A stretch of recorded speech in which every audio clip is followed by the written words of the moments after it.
Hello and welcome to another episode of Wildness and Wellbeing. I'm Tim Jones, also known as Adventure Yeti, and this week I'm here with my friend Grace Toland, also known as Grace Minds Think Alike. She's a yoga teacher, nurse, traveller, outdoors lover, and is dedicated to spreading positivity and happiness. So hey Grace, how's it going? Hello, I'm doing well. How are you? I'm awesome, thank you. Good. I'm glad to be here. Good. Feels in a really weird setting, but yeah. Yeah. Not in the back of my car. I know, yeah, or our usual like walking around and having lots of fun outdoors, so strange. So you're quite an outdoorsy person. Where did your love for the outdoors first begin? So I think it's a bit of like two parts, I guess, for me. So I think the outdoors, like, and my love for it sort of began when I was younger, actually, and I think I've talked to you a little bit about this, Tim. But so my dad was very much like, he loved being outdoors. Like, we would go camping and have like adventures, and obviously we were like came from quite like I'd say like privileged family, so we were able to go like on trips abroad and stuff like that. But actually it was some of those weekends away, the camping and stuff like that, that was just the like funniest stories and like memories that we still talk about. So I guess I'm lucky enough to have like my dad, who has been sort of that influence in, outdoor activities, water sports and things like that. So we'd done like sailing when I was younger, and we tried like a little bit of like kneeboarding, stuff like that. So it's always been like a part of my life, I guess, anyway. But then sort of as I've got older, that probably changed a little bit, because when you sort of find like your friendship groups and the nightlife and stuff like that, and that was obviously like a whole bit of a different life really for me, and then it was kind of over the past couple of years where it sort of has just accelerated in me doing a bit more of the outdoor sort of world. So, and obviously where we first originally met was at Kamut, which was the hiking, camping, sort of bikepacking weekend. And I think that just helped me with seeing like all this other world that was out there. I was always doing a bit of hiking at weekends and things like that. And I think I have a lot of friends who always saw me as the adventure person in our like friendship group and stuff. But it was really weird how that like changed when I saw at Kamut, and like just with these groups of people that I was meeting, how much actually was going on out there. And I think it was just really exciting to see like these other worlds. So that was probably what has accelerated it like later on in my adult life. But I think it's always been something that's been part of me just through like my family and stuff. So You're quite open about your struggles with mental health. How has the outdoors helped you in that respect? So, I think obviously that's something that we've talked about a lot and gone into a range of different things about mental health. And I think for me, what I enjoy about the outdoors is that, obviously, you know me anyway, Tim, but I have ADHD anyway, so my mind is very overactive and I'm always in thinking mode, and I think that's contributed to a lot of my struggles with mental health. And I think I've always wanted to make sure that I can support other people in that way, but I think a lot of it has been having to work on myself anyway, and do things for me and sort of spending a bit of time with me and like loving myself really. And I think a lot of that comes with being outdoors and being on your own and being with your own thoughts, and just having nothing else that's sort of getting in the way of anything. It's you're out there, whether it's hiking or anything that you do outdoors.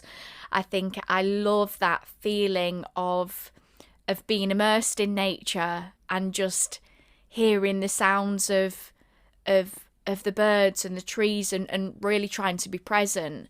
And I actually did a few years ago, I did a mindfulness course. So I had, I think it was about a 6-week training course through Mind. Yeah. And that was when I'd sort of gone through a little bit of struggles and partly to do, with the pandemic and everything.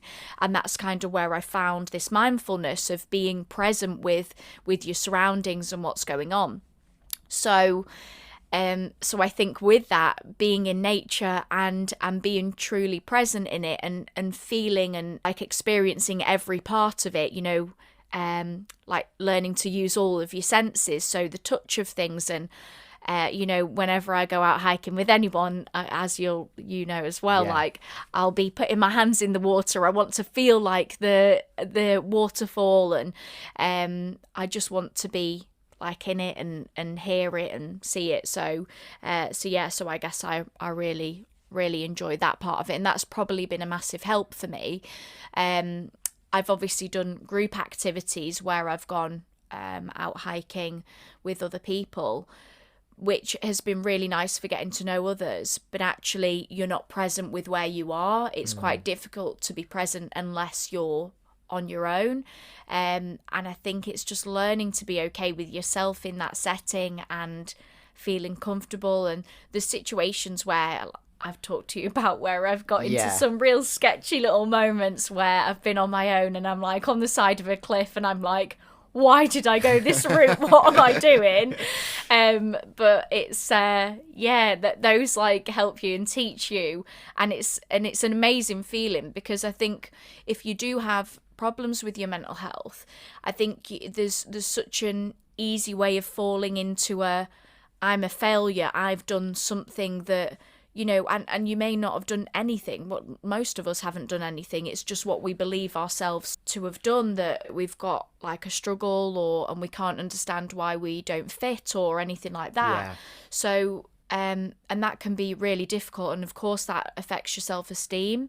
So I think doing something outside where you're battling through whatever it is, that you've achieved something through a hike, that's an amazing feeling. It's almost that's kind of what gets you through, and if you can get through those moments, then that's what helps you with your mental health. So I think for me that's probably been a lot of it, and then obviously it comes with a lot of benefits as well. We know that the outdoors, being in the fresh air and being sort of submerged, even the whole cold water swimming and stuff, now we're starting to see that has a lot of health benefits as well, which has improved a lot of things for me, including my eczema actually. So yeah. Nice. I think what you talk about, is it the 5 senses they're called? 5 senses, yeah. So it's 5 things you can see, 4 things you can feel, 3 things you can touch, 2 things you can smell, 1 thing you can taste, I think. Yeah. Or did I maybe said 2 of them twice? Yeah, there's hear as well. Yeah. I think. Yeah, we missed out here. Yeah, sorry about that. So I think there's. I generally think it's funny, because if you try and stick to obviously whatever it is that I think there's different options to be able to look at. So you don't have to do it as 5 things you can see. You might be a bit more present with like hearing something. So I think it just is whatever's like best for you. But yeah, you can search that online anyway, the 5 senses. But I love that, and I've sat and done that with friends, and it's been really interesting to see, okay, what were your 5 senses, and we've talked about that whilst we've been sat, on the embankment down at Sale Water Park along the canal, and we're just sat in the grass and talking about what did you see when we were looking at our 5 things you can see, and it's I love that. Yeah, I think it was a week after I'd been sober, my friend went through the 5 senses with me, and I just, that transformed a lot. I remember when we were actually at the top of Tryfan that day with the cloud inversions. Yeah. And you know what me and you can be like, we just don't shut up. And then you suddenly said, Tim, stop. we need to just stop and just be still, and just watching the mountains and the clouds coming through and stuff like that. It was just a beautiful moment. I think that's another big thing. When you're hiking, you can be plodding along loads, but just stop for a moment and just. I remember on my morning walks, I always used to have the same spot where I'd made sure every day I'd just stop and just be still for a minute. I love that. Yeah. That's really interesting as well to do it did you do it in the same place every time? I did.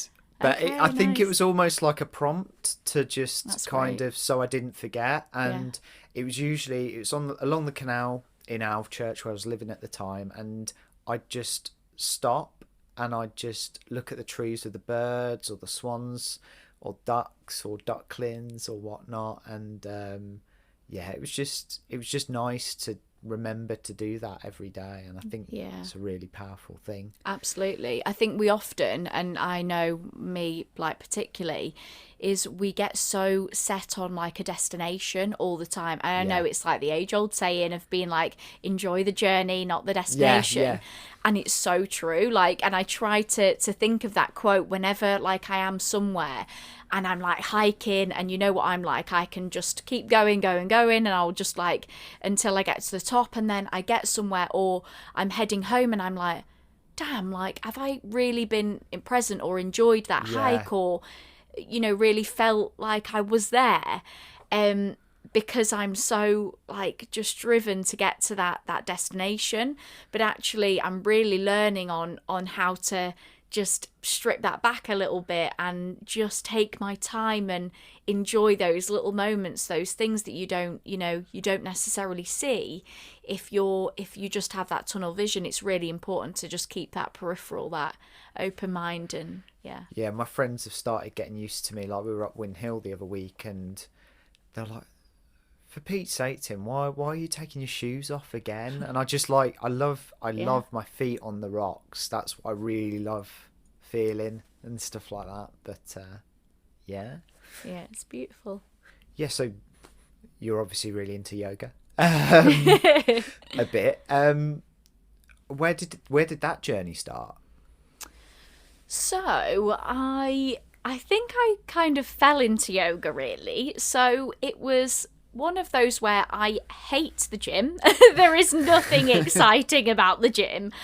I cannot understand it. And for me, it's just not a form of fitness that I enjoy. And I think it's really important to tune in to the fitness that you like. I think that's really important. So, there's not been any part of me that's like inclined to go to the gym or anything like that. So, I kind of stumbled across hot yoga and had heard a lot about it. Obviously in the past few years, it's become a bit more popular.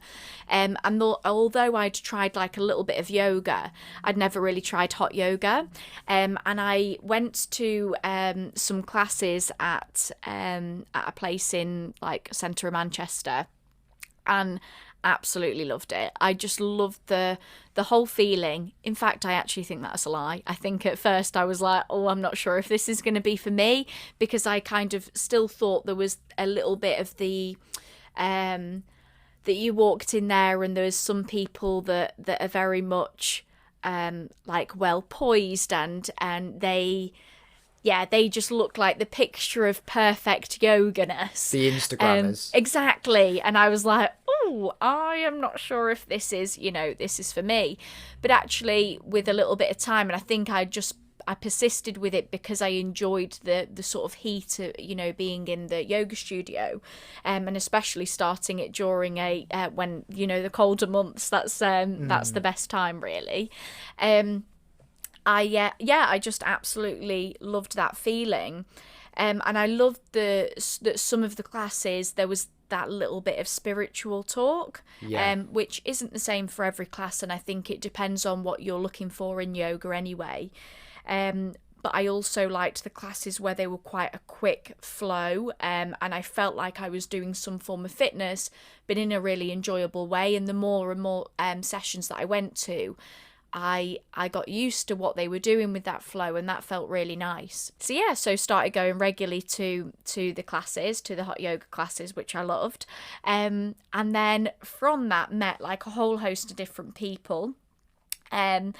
and got talking to different people about doing yoga teacher training and where they'd been, and it just sounded the most incredible thing. And I'd heard so many stories about, you know, different areas of the world and why people had gone and done their teaching in certain places. And it was really exciting to hear about. So I decided that I'd start looking at doing my own yoga teacher training. So this was after some time of regularly doing yoga.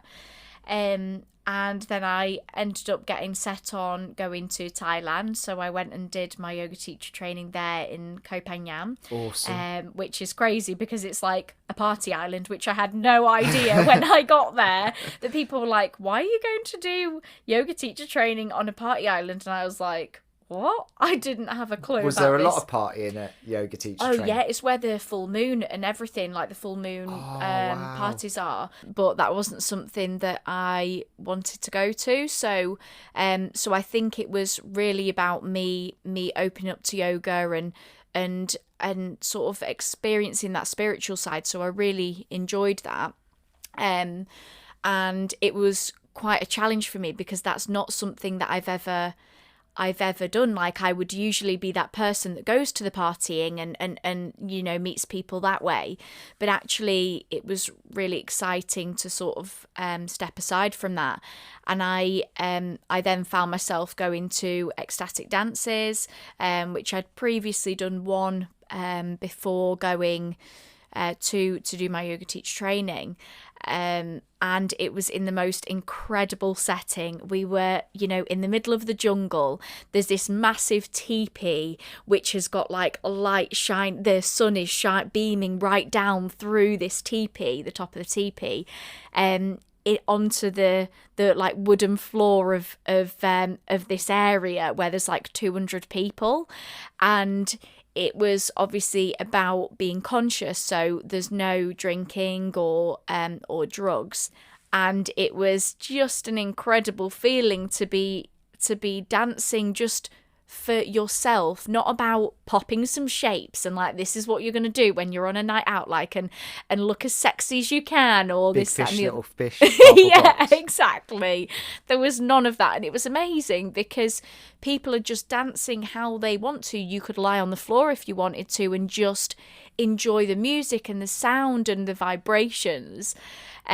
So there was this whole like spiritual world that I was seeing on this yoga / partying island, which was crazy. But the actual yoga teacher training brought up a lot of questions, and it was really, really interesting for me. I loved the practice every day, but I also didn't realise on how many different forms of yoga practice there are, and the disciplines that come with them as well. And it was a real learning curve for how I wanted to practice yoga and how I wanted to teach it, if I wanted to teach it, because the majority of us that were actually there at the training, we were just like, well, this feels like the perfect opportunity for just doing yoga for 2 weeks. Yeah. And you know, whether we use it for teaching or not, I think it can just be for your own personal gain, you know, that it might just be how you change your own positioning, or like I say, the discipline that comes with it. Because there was sort of this realization that again, because I've got ADHD and I have like a very much like a quick mindset and I can flutter from one thing to another very quickly, that I could see why I enjoyed the fast pace of certain flow yogas, because it was like that quick keep going. Whereas I really struggled with the yin yoga, because it's about holding poses for a long period of time. And that for me is like, I'm in my head, I'm like, oh my God, how long are we going to be in this pose for? This is really boring. What's going on? What am I stretching here? Is this even interesting? Do I even like yoga? So all these thoughts are going in my head and I'm like, I hate yin. This is not for me. But actually, it was really interesting because I realised how much yin could be really beneficial for me because it's allowing me to slow down, and it's really calming. There was actually one class, and I think it was one of the first yin classes that we did, and it was this evening where and it was a really nice slow yin practice, and after it, I just felt so content and settled, which with that, I was like, this is really uncomfortable. I just want to go and get into bed, and I don't want to do anything. But I was like, we all want to go out for something to eat and go for dinner. So what's going on? And I couldn't believe that something could settle me so much, which is actually, like I say, for somebody that has got ADHD or is in that very fast-paced life, that can be really important and great for people. Yeah, did you do it because traditionally yin, they do it with candlelight, don't they? Yes, they do. Have you been to candlelit yin? Did you do that there? I don't remember specifically. I've been to a couple, and I absolutely love it. It's so chill. You bring your blankets and your pillows and all that, and it's just really, really chilling. And it's funny, isn't it? Because we think about going to a class because it's for that dynamic and active, feeling. It's for doing something that's sporty or, like a gym class, which actually, so when you look at going for that yin class and it is about relaxing into it and you can, you put your blankets on, I think we often think, why would anyone go to that? Why would you pay £10 for a class to go and lie down and have a nap? It's like being going back to being a kid, isn't it? Yeah. So it's really funny, but actually that's a lot about what self-care is. And I think it's about understanding yourself and what your, when you need certain interventions in your life, I think and yoga can be a massive part of that. Yeah, I think when I first came to yoga, it was purely stretching, and then that's just evolved into more spirituality, I think. Yeah, absolutely. And that's the thing as well. It can come with that spiritual side, but it also doesn't have to be. And I think that's really important because there is classes at gyms, yoga classes or a lot of yoga studios. They're not focusing on that spiritual side because that's also okay. Like, people are allowed to go in and just enjoy it as a form of fitness. But then there is that spiritual side as well, because it obviously comes from a history. Like there's quite an extensive history, which you will learn about when you go into yoga teacher training, which is exciting. And I can't wait for the conversations that we'll have. We'll have to have a whole podcast on yoga teacher training. Awesome. Yeah, we should do that. But yeah, you'll learn about that, and I think, but that's the bonus for people is it doesn't have to just be that you want to be spiritual and that's why you're doing yoga. You can also do it for just because you enjoy it and it's great fitness. So, Grace, what would you say the key tools that have helped you when it comes to your mental health? Yeah, so I think obviously we've touched on some of the things that I'm interested in and have enjoyed, especially being outdoors. So like the hiking and doing some cold water dips and things like that. But I think the biggest thing has been sort of finding mindfulness and meditation. That's been really important. I think that's something that we're both really interested in. And I think it's allowed me to be able to sort of find that when we think about mental health and how we should be feeling a certain way, we should be positive, we should think like this, and I think that can be really negative, is having that sort of positivity forced on you when we're not always going to be positive, and we're allowed to have feelings, different emotions, and that's what comes with meditation. I think is often people will say to me, how do you sit and meditate? And it's like you've got to just think of a white glaze over yourself, and that's not what meditation is at all. It's really, really about just allowing those feelings to come in, allowing that thought to come in, but allowing it to float away, and a lot of the meditation practices might be imagining that leaf that's sort of floating on a river, and that's your thought, and it comes into your head and it just floats on by. And I think the most interesting thing that comes with meditation is when you do guided ones through Headspace or anything like that, it's really funny because when it tells me to just allow your mind to do whatever it wants to do, that is the exact point that my mind goes, I've got nothing to think about anymore. Yeah. It's amazing how when I'm not supposed to think about it, that my head is just here, there and everywhere. But it's just really, really interesting. And I think it's really good for us to be able to practice it. And it's not easy when you have an overactive mind, but I think it really does help with your mental health. So I think that's been a big thing. And then I think what I've learned to do is find that there's loads of different pockets of friendships and different people that cater to the different parts of you, like the different enjoyments that you have. Because I've always thought, oh gosh, why do I sort of float from like one group to another, and maybe not always feeling that sense of belonging in one particular group that I do everything with. But actually there's something really like beautiful about that, is that you are allowed to have your friends that, if you do drink, you go out with and you go and spend time with them. And then you have your outdoors friends. So you have your hiking friends, your, cold water dipping friends, your yoga friends, and some of them cross over, some of them don't. So I think having people that relate to different parts of me, but then also having people that are your constants in life, I think that has been the biggest thing for helping with my mental health, is that I have people that I can talk to about those struggles and those difficulties. And even just that side of me where I'm quite a deep thinker, and obviously some of the chats that we have, Tim, is very, very much that, isn't it? That we love a deep chat, and that's difficult for certain friends where they don't understand that or see that. And that comes then with a feeling of, I'm not worth something, or I don't belong in this situation or with these people. And that comes like that. This can be really uncomfortable, but actually it's really important to find people that support you and support every little bit of you.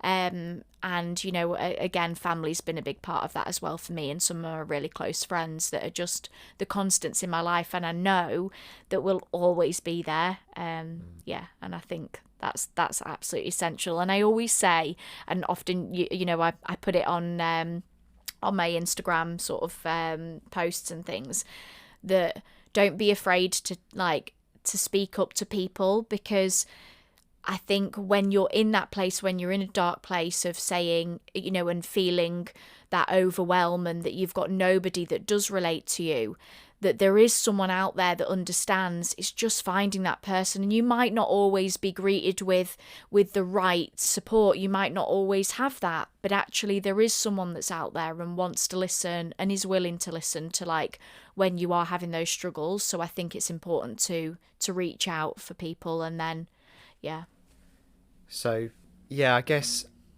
I've never been on a hike with you that hasn't had a funny story. So I thought it'd be good to share some. Yeah.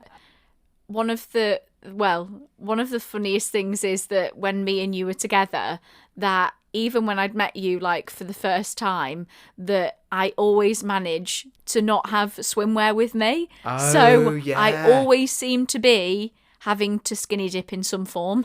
Yeah, because I'd only met you for a day, hadn't I? Yeah. But it seems to be the case wherever we've been. I always have to. Yeah, but the one last year we did a moonlight dip it was the last harvest supermoon of the year, and it's been an amazing year for supermoons. I have to say that it's just been absolutely magical. But yeah, we went down to Cheesden Mill. Gosh, yeah. I've only been there twice. It is beautiful, really lovely setting as well. Yeah, and actually no one was there. No, I think it can be quite a nice quiet place, especially for during the winter months as well, if anyone wants to go. It was actually the first ever place that I did my own solo dip. So after doing dips with other people all the time, it was the first place that I did it completely solo, and I'd done a bit of a hike. And then got myself in, and there was a couple of people that walked past, but other than that, it was a really nice quiet day. Yeah, it is a nice mix of kind of almost industrial Victorian Yeah. mill and waterfall and nature kind of almost taking back, which I quite like. It's just beautiful the way that it's got the ruin archway that's Yeah. just pouring a waterfall like down into the almost plunge pool, isn't it? It's amazing. It is like absolutely magical. But yeah, we went down there, didn't we? And we lit a fire. I forgot my fire, didn't I? You did. My little metal fire, so we did There's it on always something you forget as well, isn't I'm there? awful. Like absolutely I forget everything.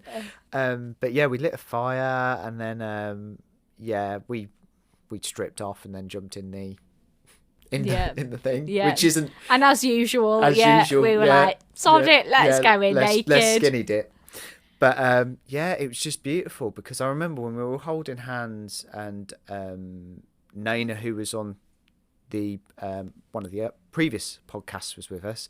We were all holding hands, and I just remember just looking up at the stars, and I've just really felt the energy from the cold water and just looking up at the stars. And I actually woke up the next day, and I've heard about this thing called full moon hangover and stuff like that, and I just felt like almost like I've been on a night out. It was just almost like a blur, but like a spiritual, beautiful blur. Then we huddled around the fire and we ate s'mores, which is standard with you and me. Yeah, 100%. I introduced him to s'mores. He'd never had one before in his life. I couldn't believe it, could I? It's quite so bad. I was, I was very adamant. This was when we were on another one of our trips, which I was travelling around Wales, wasn't I? And you came and joined me. So we were just by Watkins Path at Snowdon, and we parked up, didn't we, at the lake just opposite. And then we got a little fire going. Nice. And we did some toasted marshmallows and then shoved them in a. Actually, was that Schmorgate? Was that the time where you didn't bring chocolate biscuits? Yes, it was. I was not happy. I was not happy one bit. Tim had brought some Revels, so we had to make a little bit of a mishmash of a schmore and sort of shove a few chocolatey Revels onto it. Oh, but yeah. Anyway, back to the moon, and then we ate our s'mores, and then we had pieces of paper, and I really love doing this. I got this from an amazing YouTuber called Isabel Page. Check her out if you haven't heard of her, because she is absolutely amazing. And basically we wrote stuff we wanted to let go and put it on the fire, and then wrote our intentions for the new moon as well, which was really beautiful. And I really like doing that. I think that's going to be probably something that I probably do moving forward, because in terms of kind of not just from a spirituality level, but more a mindfulness level, I think it's really a really great way to let What did stuff you enjoy go. about it, Tim? What does it give you? What does it bring you when you...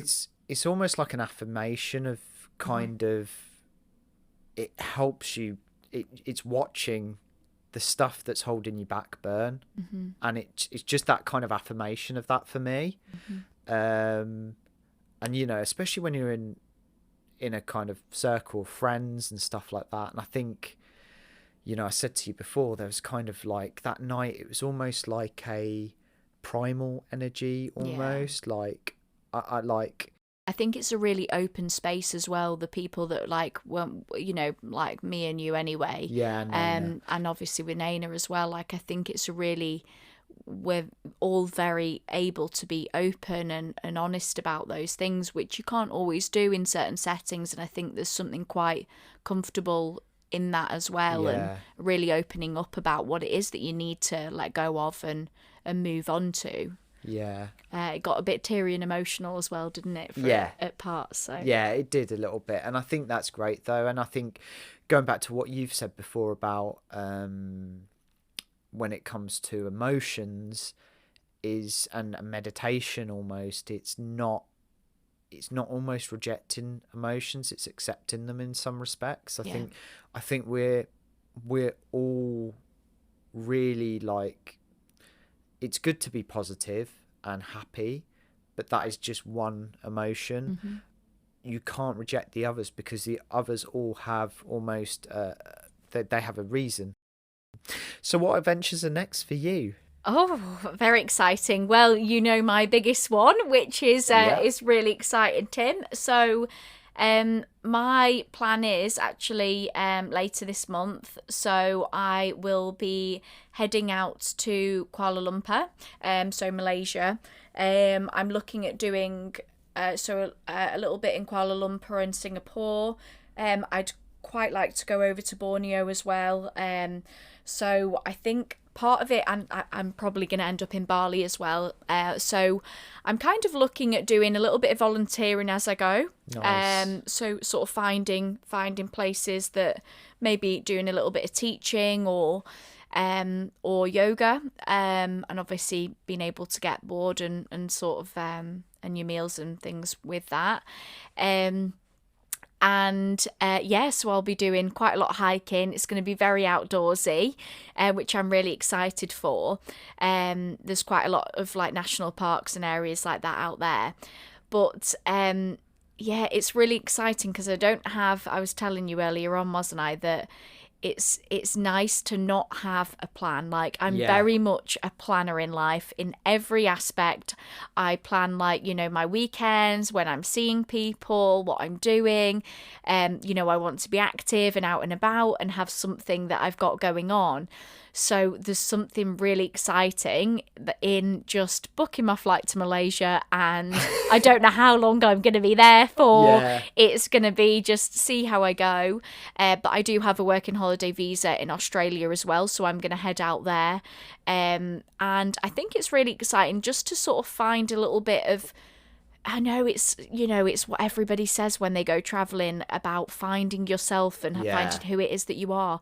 But I think it's really exciting that I can just go and explore what else there is in the world and what resonates with me and what I want to be part of and where the places I might end up basing myself, who knows. So I think it's going to be a bit of a yoga journey, a bit of an outdoors journey. And eventually I just want to be doing something that I think is helping people that have been in a similar situation to me, have struggled with their mental health, particularly obviously those that have gone through a lot of hardship through the pandemic, and especially those that are in healthcare like myself, that I want to be helping, those sort of people and they're helping them to find what it is that they enjoy as well. I think it's really important that we all tune into our passions and what we've been through, so that we can help those people as well, like what you're doing with this podcast. You've struggled with your own mental health, and that's why it's really important to be talking about that for other people. And that's always, I think that was something that we initially connected on, wasn't it? Definitely. That we spoke about very openly, very early on, didn't we, about our own struggles with mental health. And I think that's important. So I'm pretty excited for what the future holds. I've got no idea where I'll be. My parents have kept saying to me, they're like, Grace, we're planning to come over to Australia in March sometime. Where will you be? And I'm like, I couldn't possibly tell you. But I do keep saying to all my friends and family, and obviously to you as well, Tim, I don't know what form of door it is that will be open, but you're always welcome to to come and visit me wherever I am. But I keep telling everyone it could be a tent. Or a car boot. Yeah, exactly. Well, that's yeah. So I'm inviting you to that my door is open /tent/boot. So Thank you. Well, thank you for coming on, Grace. I really Thank you so much. I've really enjoyed it. Awesome. It was I wasn't sure what to expect from it, and because we can just talk for hours, so We probably have been. we probably have been. Yeah, absolutely. Thank you so much. Thank you.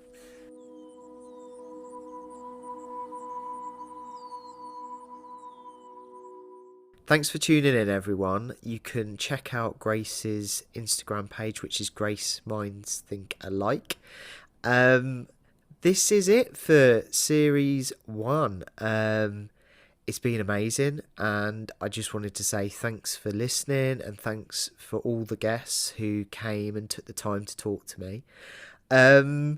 Also, there's been plenty of other content that I've gathered over the past few weeks that's been awesome. So I'm still going to be releasing bonus content known as Campfire Stories. It's going to be a mixture of little snippets that haven't been heard before, also a couple of funny stories along the way. So while you're waiting for series 2, I'm going to be leaving you with some awesome weekly content still. So yeah, thanks again, and I'll catch you all soon.